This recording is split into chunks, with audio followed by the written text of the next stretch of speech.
গত ভিডিওতে আমরা ফিউচার স্টেট সম্বন্ধে জেনেছি। আজকের ভিডিওটি ফিউচার অ্যাকশন অর্থাৎ ভবিষ্যতে একটি যদি কাজ করতে হয় তাহলে কিভাবে করব সে সম্বন্ধে জানব। চলো ব্যাপারটিকে একটা গল্পের মতন করে বুঝে নেওয়ার চেষ্টা করি। আজকে ধরলাম শুক্রবার। আমি বসে বসে ভাবছি যে আগামী পরশু অর্থাৎ রবিবার আমি সারাদিন কি করব। রবিবার তো ছুটি, তার মানে আমি একটু দেরি করে ঘুম থেকে উঠব। তারপর আমি ব্রেকফাস্ট করব। পড়াশোনা সে তো সেদিন করতে হবে না। এরপর বন্ধুদের সাথে খেলাধুলা করব। একটু বেলা হলে স্নান করে নেব। আমার প্রিয় সিরিয়াল টিভিতে যেটা হয় সেটা দেখব। এভাবেই আমি সারা দিনটা কাটাবো। এই যে রবিবার দিনের যে প্ল্যানিং, অর্থাৎ ভবিষ্যতে আমি কি কি কাজ করব একটি নির্দিষ্ট দিনে বা একটি নির্দিষ্ট সময়ে, তার পূর্ব পরিকল্পনা মানে আগে থেকে যদি আমরা ভেবে রাখি, এই ভাবনাটাকেই আমরা যখন কথায় প্রকাশ করব তখন আমরা ফিউচার অ্যাকশন টেন্সের ব্যবহার করব।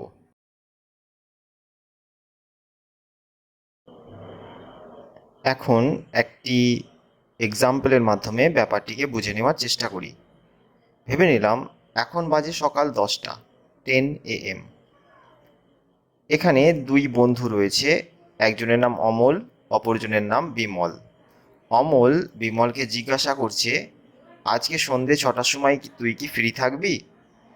বিমল উত্তরে বলছে, না রে, আমি সন্ধ্যা 6টার সময় টিউশন ক্লাসে যাব। তার মানে আমরা যদি এটিকে ডায়াগ্রামে বসিয়ে বোঝার চেষ্টা করি তাহলে দেখব বর্তমান অর্থাৎ প্রেজেন্টে এখন বাজে 10টা, সকাল 10টা, এবং বিমল বলছে যে সন্ধে 6টার সময় তার একটা প্ল্যানিং রয়েছে। সেটা কি? সেটা হলো টিউশন ক্লাসে যাওয়া। অর্থাৎ সকালবেলায় দাঁড়িয়ে সে সন্ধে 6টায় কোনো একটি কাজ করার কথা ভাবছে। এটি হলো ফিউচার অ্যাকশন, অর্থাৎ আমরা ভবিষ্যতে কোনো কাজের কথা ব্যাখ্যা করি। এটাকে কিভাবে লিখব? ফার্স্টে বাক্যে সাবজেক্টটিকে লিখতে হবে, তারপরে শ্যাল বা উইল বসাবো। মূলত শ্যাল বসানো হয় আই আর উই এর ক্ষেত্রে, অর্থাৎ সাবজেক্ট যদি আই বা উই হয়, বাকি সব ক্ষেত্রে উইলকে ব্যবহার করা যায়। এরপরে আমরা ভার্বটিকে লিখব এবং অবজেক্ট বা কমপ্লিমেন্ট লিখে বাক্যটিকে শেষ করব। চলো আমরা দেখে নিই এই বাক্যটি। এই বাক্যে দেখো সাবজেক্ট হচ্ছে আমি, তাহলে লিখে দিলাম আই। এবার আইয়ের সাথে শ্যাল লেখা হয়, উইলও লেখা যেতে পারে, তবে আমরা এখানে শ্যাল লিখছি। I shall. এবার এই বাক্যে ভার্ব কোনটা? সেটা হচ্ছে যাব। যাওয়া ইংরাজি হচ্ছে গো। এবার কোথায় যাব? To tuition class, to tuition.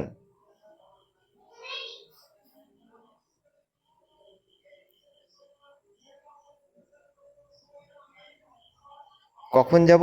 দেখো সন্ধ্যা 6টায়, অ্যাট 6 PM। তাহলে আমাদের উত্তর হয়ে গেল যে আমি সন্ধ্যা 6টার সময় টিউশন ক্লাসে যাব।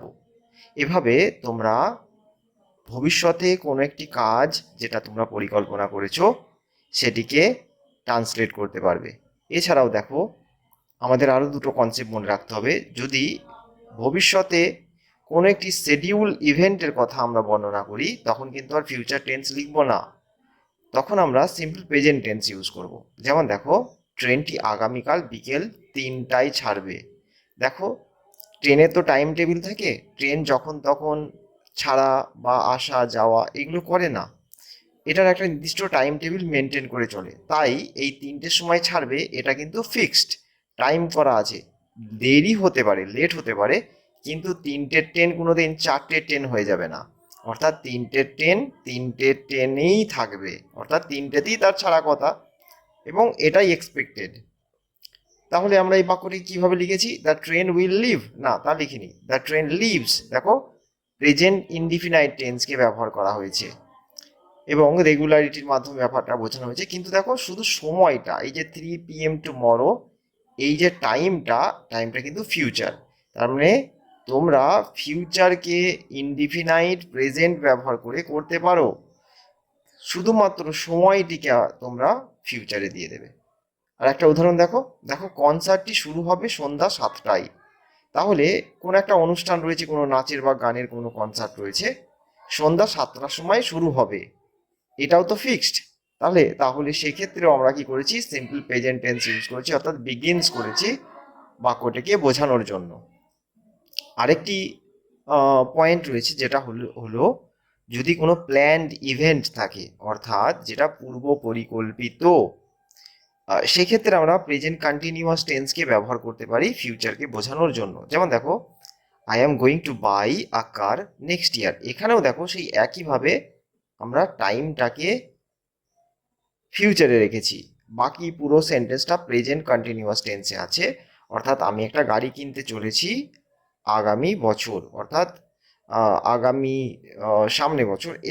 এখন যেমন এখানে দেখো 2025 সাল চলছে, তাহলে আগামী বছর মানে 2026 সাল হয়ে যাবে, তখন আমি একটা গাড়ি কিনবো। এই কথাটাকে আমরা যেহেতু প্ল্যানিং করে নিয়েছি, গাড়ি কেনার পরিকল্পনা করেছি, তাই আমি এটাকে কন্টিনিউয়াস টেন্সে লিখছি।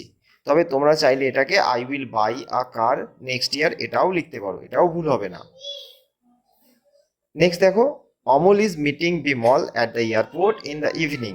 সন্ধ্যাবেলা অমলের সাথে বিমলের দেখা হবে এয়ারপোর্টেতে, এটাও তো প্ল্যানিং, অর্থাৎ দুজনের মধ্যে কথা হয়ে গেছে, এয়ারপোর্টে তারা একে অপরের সাথে মিলিত হবে। এই যে প্ল্যানিং এর কথা, এই ক্ষেত্রেও আমরা প্রেজেন্ট কন্টিনিউয়াস টেন্স ইউজ করছি ফিউচারকে বোঝানোর জন্য। এভাবেই আমরা ফিউচার অ্যাকশন সেন্টেন্সগুলিকে তিনভাবে ব্যবহার করব। একটা সিম্পল ফিউচার, অপরটি প্রেজেন্ট ইনডিফিনাইট এবং তৃতীয়টি প্রেজেন্ট কন্টিনিউয়াস টেন্সের মাধ্যমে।